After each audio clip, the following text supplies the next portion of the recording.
नमस्कार, आप देख रहे हैं स्टार सिटी न्यूज़ में। इस वक्त मौजूद हूँ गोंडा विधानसभा के गोंडा वार्ड में। हमारे साथ इस वक्त मौजूद हैं भारतीय जनता पार्टी से राम अक्षेवर सिंह जी। आइए इनसे बात करते हैं इनके विचारों को लेके। सर, पहले आपका बहुत बहुत धन्यवाद, आपका स्वागत है। सर, मैं आपसे पहला सवाल करूँगा, इस समय जैसे त्योहारों का समय है, तो इस त्यौहार के मौके पर आप पहले कुछ संदेश देना चाहेंगे आप?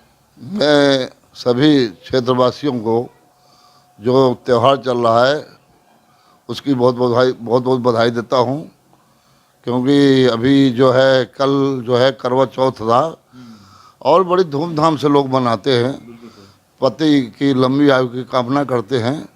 तो मैं सभी को बहुत बहुत बधाई देता हूँ। राम अक्षेवर जी, मेरा सर आपसे सवाल है, जैसे पंच परमेश्वर को लेके मंडल बूथ में जो अब इस समय कार्यक्रम चल रहे हैं और 16 तारीख को नड्डा जी भी काफ़ी बड़ा इसमें भागीदारी लेंगे रामलीला मैदान में, इसका मेन उद्देश्य क्या है सर? हमारे राष्ट्रीय अध्यक्ष जेपी नड्डा जी जो है रामलीला ग्राउंड में भारतीय जनता पार्टी के कार्यकर्ताओं जो पंच परमेश्वर हैं, जो बूथ के 5 जो है होते हैं, उनका नाम हमारी पार्टी ने दिया पंच परमेश्वर। इनके माध्यम से जो है चुनाव में जो है पार्टी जो है जाती है, और अगर पंच परमेश्वर हर बूथ में खड़े हो गए तो कोई माई का लाल नहीं है जो चुनाव पार्टी को हरा दे। इसका क्या मोटिव है सर?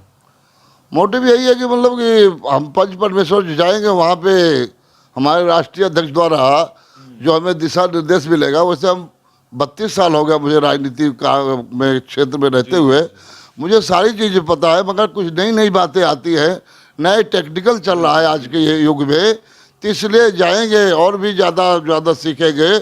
और मेन इसका उद्देश्य ये रहता है पंच परमेश्वर से कि अपने बूथ पर वो 5 जो कार्यकर्ता होते हैं वो सभी जो है घर घर जा कर के पार्टी का प्रचार प्रसार करते हैं, पार्टी के गतिविधियों को, पार्टी के उद्देश्य को, आने वाले भविष्य में हमें जो काम करना है उस विषय में बताते हैं। इसलिए जो है ये 5 परमेश्वर अगर हर बूथ पर खड़े हो जाते हैं तो पार्टी अपने आप चुनाव जीत जाती है। अच्छा, गोंडा मंडल का सर आज की क्या बेसिक हालात हैं, यहाँ की क्या समस्या है? देखिए, गोंडा मंडल के बेसिक जो है समस्याएं यहाँ पर जो ट्रांसपोर्ट का है। सबसे बात यह है कि ये कॉलोनी जो है मेरे ख्याल से 60 साल पहले से बसी हुई है। और इस कॉलोनी की जैसे मर्जी उसे काट दिया गया था और इससे नई नई कॉलोनियाँ बहुत डेवलपमेंट कर लिया, मगर यहाँ पर जो है अभी जो है जिस हिसाब से चाहिए, आज घर घर गाड़ियाँ हो गई हैं, उस हिसाब से यहाँ रोड जो है रोड होता है उसमें जो है कुछ रेहड़ी पटरी वाले, कुछ दुकानदार, उनके ग्राहक आते हैं, इसलिए ज़्यादा इंक्रोचमेंट ज़्यादा है और जगह नहीं है आज के हिसाब से।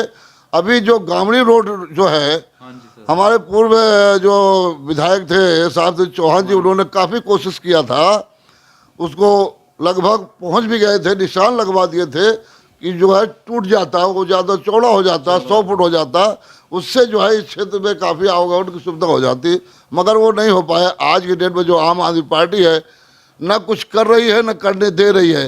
आज की डेट में हमारे क्षेत्र का विधायक भी है, वो भी कोशिश कर रहे हैं, मगर जो है उसको करने नहीं दे रहे हैं। जो कि इस क्षेत्र की सबसे ज़्यादा बड़ी मांग है कि इस क्षेत्र में चौड़ीकरण होना चाहिए जिससे आवागमन की सुविधा हो। तो सर, सांसद कोटे से भी कुछ हुआ यहाँ? मनोज तिवारी यहाँ के सांसद हैं। सांसद कोटे से तो इस वक्त सांसद महोदय ने बहुत काम किया है। जितने भी हमारे यहाँ पे पार्क हैं सब में जानता हूँ, उन्होंने जो है लोगों को जो है हेल्थ के लिए वो क्या कहते हैं जिम लगवा रखे हैं, जिसमें लाखों लोग लाभान्वित हो रहे हैं। अभी आपको देखिए एलिवेटेड रोड बन रहा है पुश्ते पे, जो अक्षरधाम से लेके जो है ये सीधे जो है ये आपका खजूरी से, हाँ जी, पूरा बड़ी तेजी से काम चल रहा है। अभी जमुना जी के अंदर जो है 11 जो है झील बनने वाली, जिसमें अभी थोड़ा बाढ़ आ गई है, काम सारा रुक गया। और पार्कों का डेवलपमेंट वो कर रहे हैं, जितने भी पार्क यहाँ पे हैं उनके क्षेत्र में जो आते हैं, 3 उन्होंने जहाँ तक केंद्रीय विद्यालय दे दिया। आप यहाँ जो यहाँ पे क्षेत्र में लाइटें जो जल रही हैं, आपको बताऊं, निगम पार्षदों को आज की सरकार ने कुछ दिया नहीं फंड, वो हमारे सांसदों ने, हमारे सांसद मनोज तिवारी जी ने दिया। जो आपको इस तरह देख रहे हो जो है LED लाइट जो जल रही है, उनके माध्यम से पूरे क्षेत्र में लाइट जल रही है। सर आपका जो राजनीतिक सफर काफी लंबा समय से रहा सर, जी। किस किस पद पे आप रह चुके हैं पार्टी की? पहले तो मैं आपको बताऊं 91 में भाई पोलिंग एजेंट रहा। माननीय बीरल शर्मा प्रेम जी जो अब इस दुनिया में नहीं है, वो चुनाव लड़ने आए, उसके बाद उसमें मैं पोलिंग एजेंट रहा। उसके बाद मैं पूर्वांचल मोर्चे का मंडल अध्यक्ष रहा। उसके बाद मंडल में उपाध्यक्ष रहा, फिर मंडल में अध्यक्ष रहा 2007 में। फिर उसके बाद 2013 में जिले में मंत्री भी रहा हूँ। मैं पूर्वांचल मोर्चे का जो है प्रभारी रहा, जिले का विधानसभा प्रभारी रहा, 3 बार मैं मंडल के प्रभारी रहा। अब मैं इस वक्त वर्तमान में मुझे जो है कोई दायित्व तो नहीं दिया है, क्योंकि हम जानते हैं संगठन की छोटा मोटा दायित्व तो लेगा नहीं, इसलिए मैं जिला कार्यकारिणी में वर्तमान में हूँ। सर आपकी जो भी सोशल एक्टिविटीज़ हैं लोगों से, आपको किस प्रकार का आपका लोगों में जनसंपर्क बना हुआ है? मैं आपको बताना चाहता हूँ कि मैं राजनीति के साथ सामाजिक कार्य भी करता हूँ। मैं नित्य प्रतिदिन योगा कराता हूँ। और मैं जो है आपको बताना चाहता हूँ 3 जून 2014 को मेरा योगा रजिस्ट्रेशन हो गया, जो सप्तऋषि योग केंद्र के नाम से योगा है। आप यूट्यूब पे जाइए, उसमें आप देखिए हमारे योग को। उसमें हर तरह के योग कराते हैं और उसमें लाखों लोग लाभान्वित हुए हैं।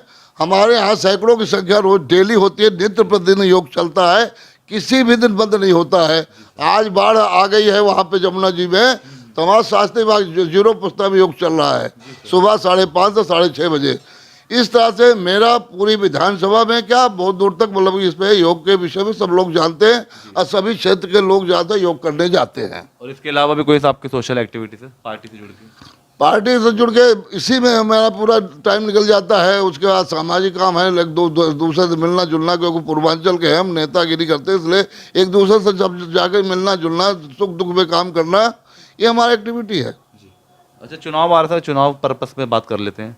अगर आपको पार्टी इस चुनाव में उतारती है तो काफ़ी संगठन के लोग भी इस चुनाव की भागीदारी लेंगे सर, तो कैसा यहाँ का दिखाई दे रहा है गोंडा मंडल? देखिए, मैं बताना चाहता हूँ इस बारे में।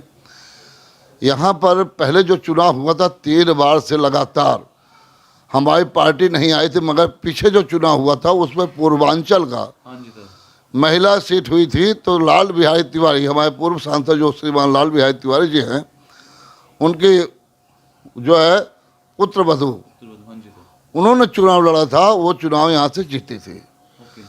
कारण क्या है कि यहाँ पे पूर्वांचल बहुल क्षेत्र है, उनका विरोध बहुत था, मगर फिर भी पूर्वांचल इतनी संख्या में ज़्यादा है कि यहाँ पे पूर्वांचल वालों ने वोट दिया, कुछ और अन्य लोगों को वोट मिल गया, इसलिए यहाँ पे उन्होंने चुनाव जीत गई। और आपको अभी आगे भी बताना चाहता हूँ, अगर इस सीट पे पूर्वांचल के अलावा किसी को टिकट मिला तो उसका जीतना संभव नहीं है। बाकी हमारी मांग है कि हमारे चुनाव यहाँ से लड़ा जाए। अगर यहाँ कोई बात, यहाँ महिला सीट होती, क्योंकि हम अकेले राजनीति करते हैं, हमारे साथ हमारी ये नहीं कि हमारी मतलब धर्मपत्नी भी ज़्यादा चुनाव लड़ सकती है, ऐसा नहीं है। तो हमें बगल वाला लड़ाया जाए, क्योंकि हमारी उम्र जो है लगभग 60 साल होने वाली है, तो हमें चुनाव लड़ाना चाहिए पार्टी को। अच्छा, और एक छोटी सी कोई अपील अपनी जनता में, कोई एक लास्ट कोई मैसेज देना चाहेंगे आप? मैं तो लास्ट में यही देना चाहूँगा जनता से कि जो आज की दिल्ली सरकार है, केजरीवाल सरकार, इसके कारनामों से बचे। ये धूर्त है, इन्होंने दिल्ली को बर्बाद कर दिया और जो है ये तरह तरह का प्रोपोगंडा अपनाते हैं। आज देखिए दिल्ली जो है 8-9 साल इन्हें राजनीति करते हो गया, यहाँ पे मतलब यहाँ इस दिल्ली में राज करते हो गया, मगर आप दिल्ली का हालत देख लीजिए, कितना डेवलपमेंट है दिल्ली का। मैं तो यही कहता हूँ कि उसके जाल में ना आए। ये जो है आने वाले समय में भारतीय जनता पार्टी को वोट दे और भारतीय जनता पार्टी के कार्यकर्ताओं को विजयी बनाए, यही मेरा संदेश है, यही मेरा कहना है।